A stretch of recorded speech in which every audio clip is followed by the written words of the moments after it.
It's late spring 2024. I'm away on a ladies' weekend with some old friends. And by old, I mean that some of us have known each other since our teens, more than 30 years ago.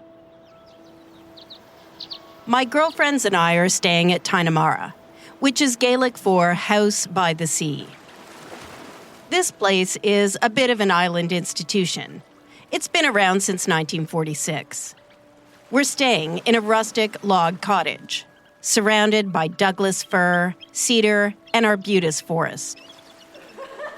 We spend the weekend catching up on husbands, careers, and kids. We go for a moonlit walk on the beach and take in the views across the Strait of Georgia. Late at night, sitting around a fire, we reminisce about our wilder days. The partying, the drinking, the drugs, and of course, our old boyfriends.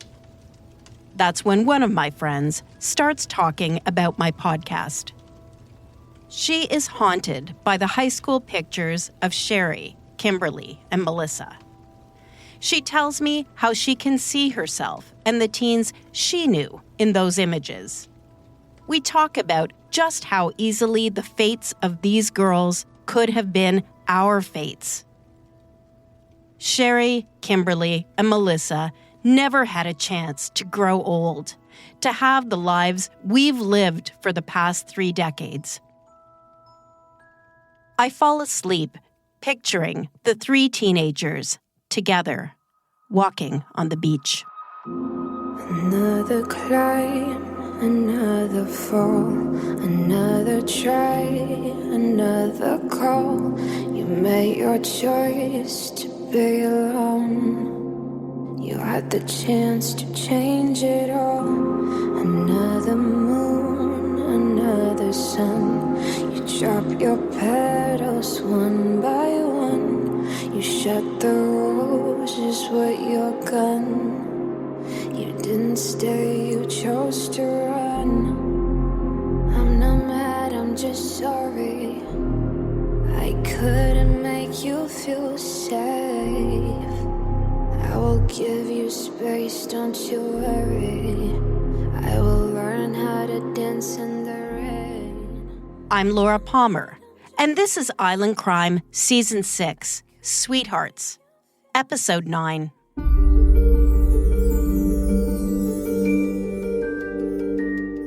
That weekend of nostalgia reminded me of my old Marxism professor. He drove a Trans Am, had long hair, a rumpled corduroy jacket, and was wildly popular. I started smoking just to hang out with him on the break in his lectures. He had a tattoo on his arm. The past weighs like a nightmare on the brains of the living. It's Karl Marx, abbreviated. The idea is that while there's always a reliance on previous influences, we should be challenged to present the elements in a new context. At the very least, Cheri, Kimberly, and Melissa deserve to be remembered with respect and kindness.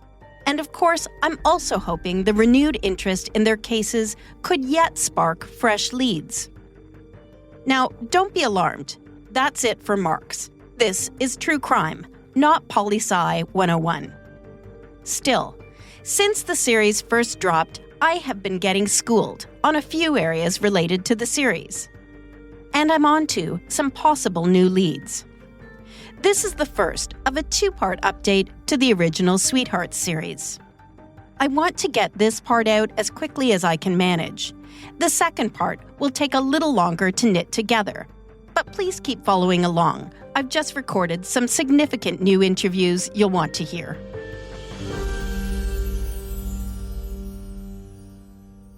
Soon after the series begins, I get an email from a childhood friend of Melissa's. She writes, "Hi, Laura. Melissa was my friend. Her story hits me deeply.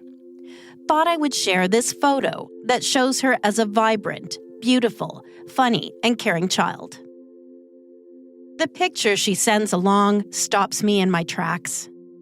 Up until this series began, I'd only ever seen one small headshot of Melissa as a teen. It's the one used in newspaper articles at the time of her murder. That headshot was also the only picture her surviving siblings had of Melissa. And now here I am, looking at a gorgeous, smiling photo of an 8-year-old Melissa Nicholson with her little chum, Mia. My legal name is Allison, but my whole life I've been called Mia. So Melissa would have known me as Mia, as does every single person in my life. I grew up on Bowen Island my whole life. My parents divorced when I was about 6 years old. My father moved to Vancouver, to East Vancouver. And this is where I met Melissa, as I would spend weekends with my dad and summers. And I even attended elementary school for a time there. The picture that I sent you of us together, I believe it's 1981. So then I would have been 8 years old. This is a photo of Melissa and I at my father's house in Vancouver in the front yard. So there's a rose bush behind us. So her and I, we, at that age, at that time that I remember, one of our favorite things to do was to pick all the rose petals and we would make perfume with them. It looks to be summertime, or maybe it's late spring. We're just really joyful together. I had a lot of fun. She was always burned in my memory because she was a very funny, carefree feeling child, though I know her life really wasn't carefree, but in our moments together, she was that way. Very playful, happy, always a big smile on her face. And she was also very affectionate. We've got our arms around each other. And she was a good friend at the time in my life. Something else interesting about the photo that now it makes me feel sad a little bit. But, she's wearing these red pants in this photo. I used to just think, these are her favorite pair of pants, right? But then going to her home and finding out, well, she only had 2 pairs of pants, probably, you know what I mean? It wasn't that, she always wore these red pants because she liked them the most. It was really like, she was living in a poverty situation. This perspective of Melissa's life in Vancouver is a revelation, and I'm anxious to learn as much as I can about what's going on in Melissa's world before she moves to the island. Mia is looking back at this time in their lives through the lens of a grown woman in her 50s. But back then, she's just a kid, enjoying a close friendship with Melissa. My dad bought this huge heritage house, which is now actually torn down. What I didn't realize when I met Melissa and also some other friends in the neighborhood is that, just a few blocks down where I recall her living, which I thought was fantastic, where all these kids lived, was actually social housing. And of course, when you're a child, you don't realize these things and realize that she actually lived quite in poverty. But looking back, I can see that. But at the time, you don't notice those things as a child so much. So I imagine coming to my house must have seemed incredible to her, like, huge 3-story house. We had a computer in the house before anybody had computers in the house. Now that I think about it, it's probably like, there was always tons of food and I don't know, it was just different, right? We had a big yard and sort of that freedom where she was living wasn't like that. Melissa Nicholson and her mom lived down the street from Mia's 3-story heritage home. But Melissa's life is very different from that of her friend Mia. When I would go to her house, I do remember her mom, but her mom often wasn't there.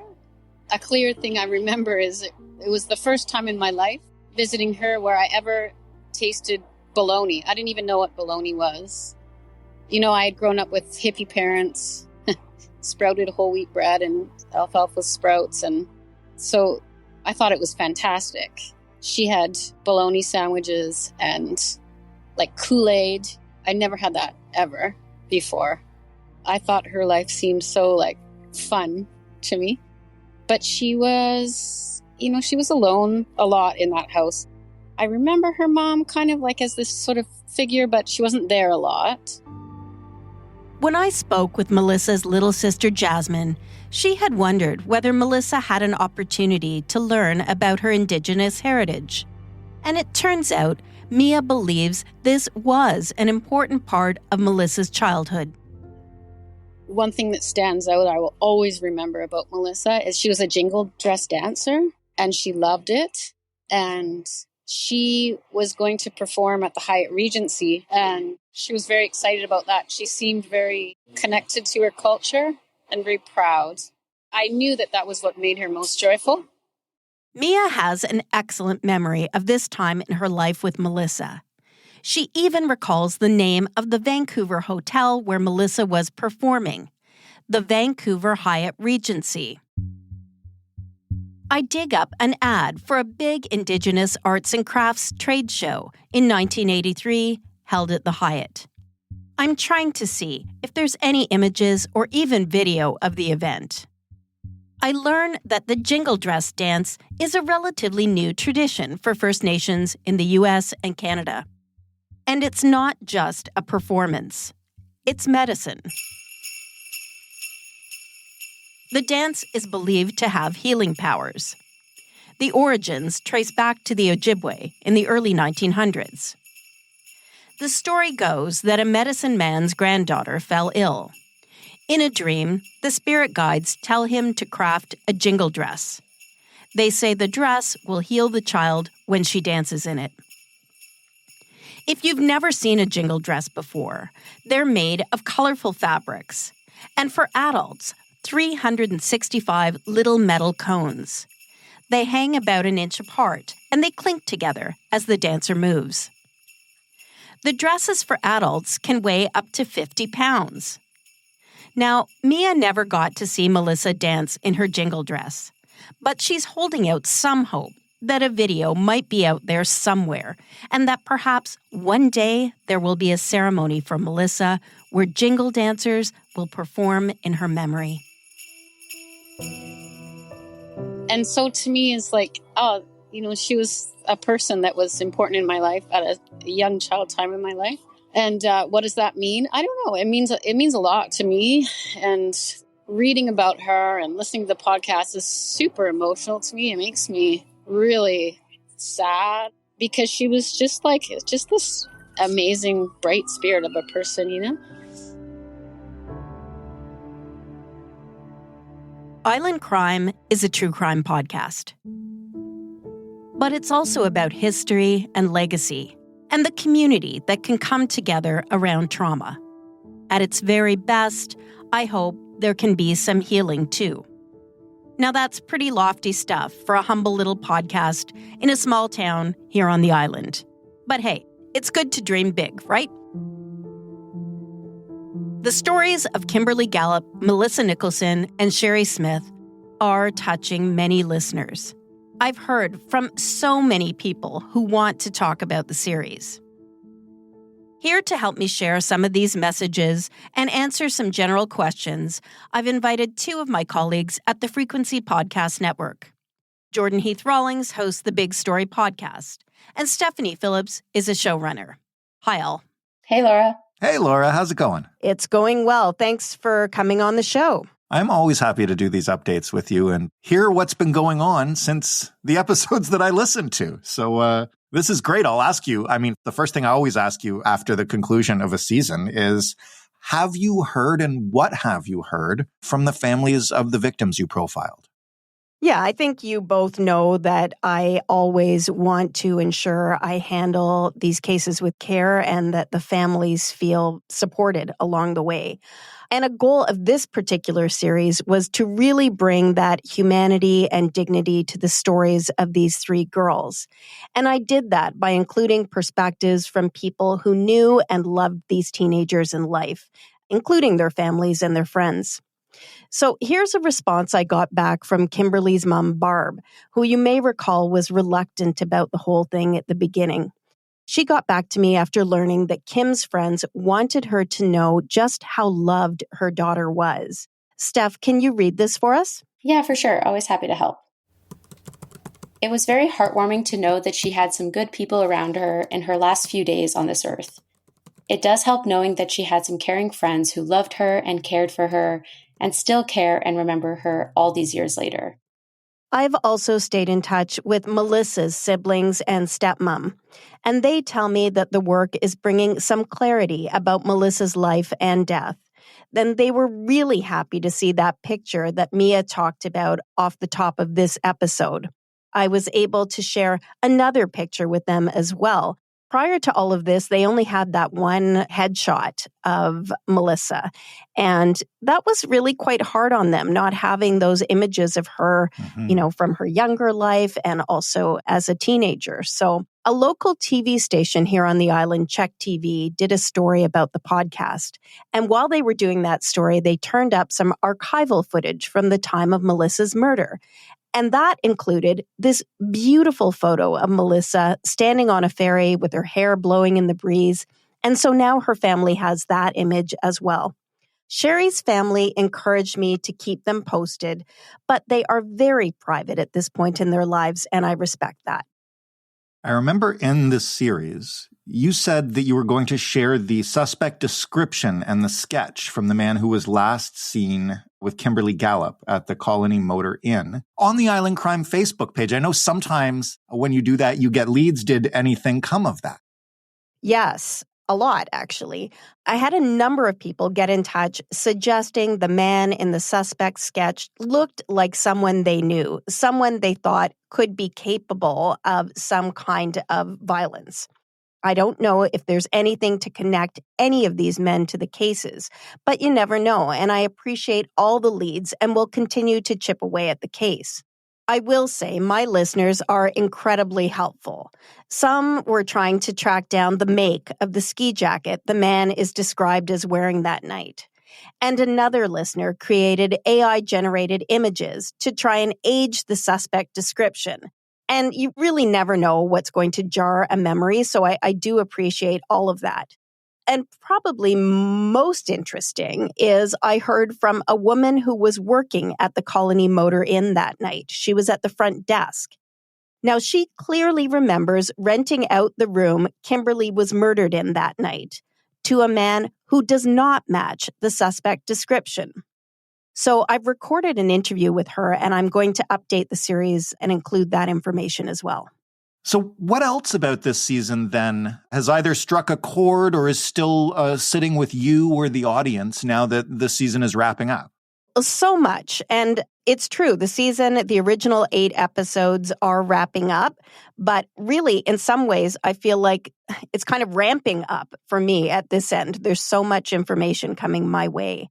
After Melissa Nicholson's younger sister, Jasmine, opened up about the shame she felt growing up with the kind of stigma of having her sister described as a teen hooker, some people responded with messages of encouragement, including Mel, and this is what she wrote. I just listened to this episode, and it was heartbreaking when Jasmine said she was embarrassed by the teen hooker victim number 3 headline. It was a different time back then. I'm only a couple years older than these girls, born and raised in Oak Bay, but I never heard of these horrific crimes. I hope Jasmine is able to realize that Melissa was a victim in so many ways. No shame should be felt. I know, in fact, you and I and Steph talked before the season began that taking these stories with these kind of headlines and reframing them in a more respectful light was a real goal for you. What have you heard from listeners on that front? Did we get it right? Yeah, I think we did. In fact, I think that was probably the most successful aspect of the series so far. I heard from so many people who could really relate to these young women, listeners who felt this story really deeply, including Jessie on Twitter, and she sent me this lovely note. The girls in this podcast deserve so much better than what they got, in death as well as in life. I'm a couple years older, but life in the Lower Mainland and island was rough in those years. We'd never heard of sex trafficking then, but we all knew girls who left high school early for the streets. My friend group had troubled lives. Having something resembling a home, the occasional helpful adult, and lots of luck, we got through those years scarred but alive. The pimps, as we called them, were always around. But we were also targets for predators lurking in our schools, our part-time jobs, and our homes. The dad who drove you home after you babysat his kids, or the uncle who the entire family knew was inappropriate, but somehow always invited back. These girls didn't get a chance to survive. They were written off as hookers. Maybe they can get justice and respect now and bring their families some comfort. I received a number of emails and messages from women who had a similar response to this season. This one is from a woman I'll call EC. It's very hard to listen to this season. In the years 1990 and 1991, I was being groomed to work on the streets. My boyfriend's family was urging me to move to Vancouver with them. I knew a few girls who were on the street, and I had dated a few pimps. One of my childhood friends was killed in the 90s. She was a victim of human trafficking. Makes me look at my choices and how I very likely would be dead if I had moved with them. Thanks for making this incredible season. And you also, as part of reframing that story, and this is something that really caught my eye because I like to think I am attuned to sensibilities of the media, but you took a really hard look at the role that the media played back then. And what did you hear about that in terms of feedback? Well, actually, I can jump in here. I'm going to read this note from the Island Crime Facebook page from a woman named Savannah. I know that it's not the fault of the staff at current media outlets, but an apology for how the headlines were written about these girls doesn't feel like too big of an ask. They were callous and uncaring, and I'm sorry to the family members of these beautiful young women having to read that, all while grieving. My heart goes out to them all, and I'm so grateful that we are getting to know these girls for who they are and not what the headlines told us. The hooker headlines were really ubiquitous back then. I saw them in multiple different publications. And as I said in the podcast, I was working in broadcast media then, and we weren't much better. So I didn't plan to single out any one outlet. But in the series, I spoke with two former staffers at the Victoria Times Colonist. So I thought I should follow up with the paper now to see if they had anything they would like to say. Times Colonist editor and publisher Dave Obey wrote back with a thoughtful response. We won't read it all here, but here's a little of what I heard from him. Steph, can you read a little bit of this? Yeah, for sure. I think those headlines were quite inappropriate. I have no idea who wrote them, but it seems that there is an effort by one or more people to make this paper more of a tabloid, in terms of content at least. One constant through the years is that I've known too many reporters and editors who have seen the people in their communities as objects, rather than neighbors or even people. They have not cared what damage they might cause while reporting. I would never say that everyone is like this, but even 10% is too many. I'm glad you got that comment, Laura. I'm glad he took a minute and reflected on it. Yeah, I'm hoping actually a lot of reporters, journalists who are listening to this are having a thought about that, because it certainly was something that I had to think about when I was making this series because, it wasn't that long ago and we didn't cover these stories well. No, and I remember I was probably in high school about the time that was happening. And I remember our papers around here. Like, I can't remember specific cases, but I remember the word hooker being splashed on them all the time. And that's not that long ago. So, yes, we can all do better. Thank you for saying my high school was not long ago. Listen, what about the police? I know, you've been pushing on it. I know a lot of the initial impetus for this season came from something you kind of heard secondhand, I guess, from the police. Did you get any official response from the 3 different police authorities who have these files and technically still have these cases open, I guess? Well, as you both know, I made multiple requests to all 3 investigating jurisdictions. But on the advice of legal counsel, I went back once again to offer police the opportunity to respond to allegations made in the series that witnesses may have been overlooked or an impression that these cases didn't get their due because the girls were living the so-called high-risk lifestyle. Now, none of them took me up on that offer, but it still stands. And you'll recall the lead on Cheri's case did tell me there had been some progress on the file, and he hoped to be in a position to speak one day. I checked in with him again quite recently, and he said the progress is happening, but he doesn't expect anything soon. Still, he says he is hoping to speak with me at some point. Towards the end of this season, One of your guests is a criminologist by the name of Michael Arntfield, and he made a direct plea to people who listen to and love true crime to get a DNA test if they want to be of help in cold cases. And yes. Yeah. You took him up on that yourself, Laura. Tell me about that decision. Well, yes, I did. I ordered an Ancestry DNA kit, spit into the tube, and sent it away. And a few weeks later, the results arrived, and I uploaded my information to the GEDmatch site. At that point, you're given the option to opt in or opt out of allowing law enforcement to view your DNA and use it to help find missing people or solve crimes. The idea here is that DNA can act as a sort of molecular eyewitness. Here's how GEDmatch sells it online. These days, you don't need a badge or a special hat to help investigators solve crimes or identify missing persons. Everyone can make a difference. In cases where there are no eyewitnesses, detectives may need to rely on genetic data. Since 2018, I am by no means a DNA expert, and I'm also not trying to convince anyone here to take this step. The question on whether to opt in or opt out is ultimately a personal one.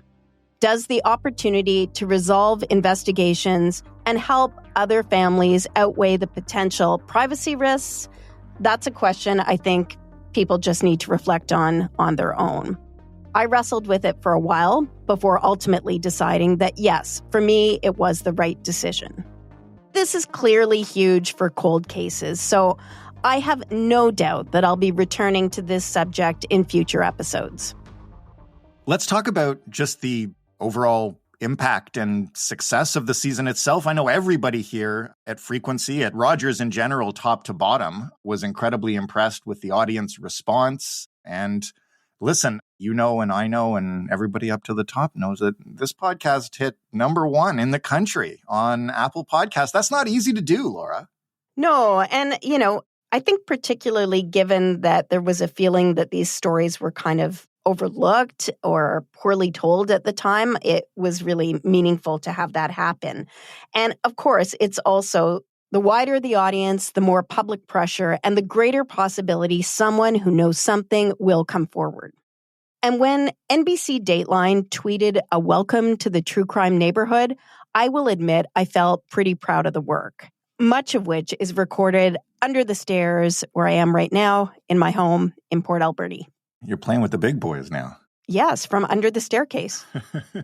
I also gather that there's been interest in the theme, the Sweethearts theme for this season. Tell me about that. Another climb, another fall, another try, another... Yeah, I get daily requests now to tell people, what is that song? So the song got a lot of response from listeners. It's called Dance in the Rain, and the singer-songwriter is Bolshi.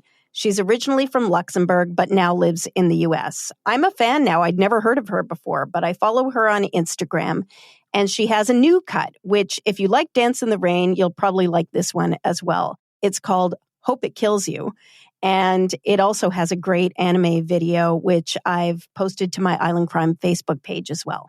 Nice. And now you're working on a new episode of this season. I've been saying it like it's over, but there's always more. Tell us about what's happening with that. Yeah, until these cases are solved, it's never really over for me. And as I said, I'm just getting tons of new information now that the series is out there. So one of the things I try to do is unearth information from people who were close to the victims at the time of their deaths. And in this next update episode of Sweethearts, you'll hear from 3 people with connections to Kimberly Gallup's case.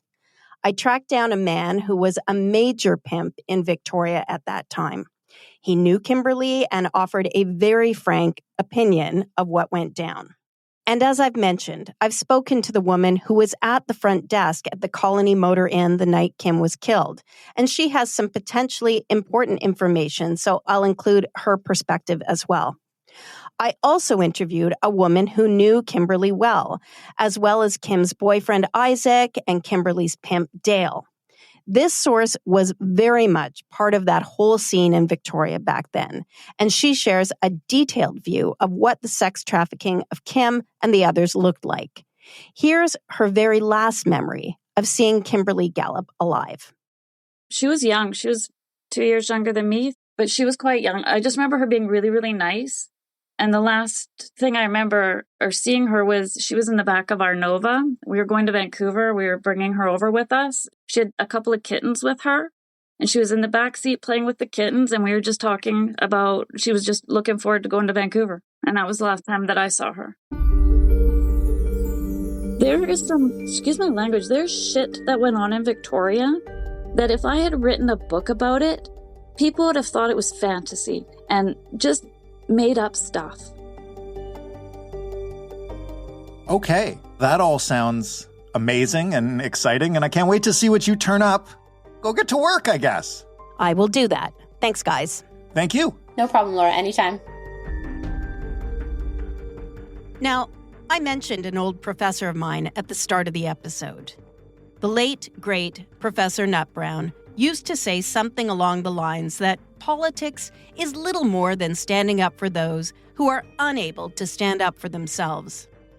At its heart, that's what I tried to do for the missing and murdered here on the island. For Cheri, Kimberly, and Melissa, and all the others who have yet to have justice. I'm Laura Palmer, and this is Island Crime Season 6, Sweethearts. Please take a moment to rate and review the podcast.